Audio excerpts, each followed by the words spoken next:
गैर कानूनी तारिकीन वतन को दी गई डेडलाइन ख़त्म हो गई। लाहौर पुलिस ने मैपिंग मुकम्मल करके लोकेशंस टारगेट कर दी। सगिया पुल के करीब बन रोड जबकि शादरा फरखाबाद की लोकेशंस हॉटस्पॉट करार दे दी। तफसील जान लेते हैं ड्रोन न्यूज़ के नुमाइंदे वसीम रियाज से। वसीम, आगाह कीजिएगा।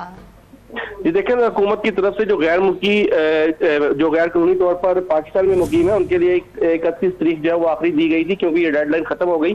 अब जितने भी गैर मुल्की यहाँ पर मुकीम है, जिनमें एक बड़ी तादाद अफगानिस्तान की बताई जा रही है, जो पाकिस्तान में गैर कानूनी तौर पर रिहाइश पजीर है, उनको यहाँ से अब निकाला जाएगा। सगिया पुल के करीब बंद रोड पर शादरा फरखाबाद की लोकेशन जो है उसको हॉटस्पॉट करार दिया गया है। लाहौर पुलिस ने मैपिंग मुकम्मल करते हुए लोकेशन जो है वो टारगेट कर ली है। दरियाए रावी से मुल्लिका बस्तियों को भी फहरिस्त में शामिल कर लिया गया है। शहर के दाखिली रास्तों पर वाक़िया खैमा बस्तियां भी चेक की जाएंगी।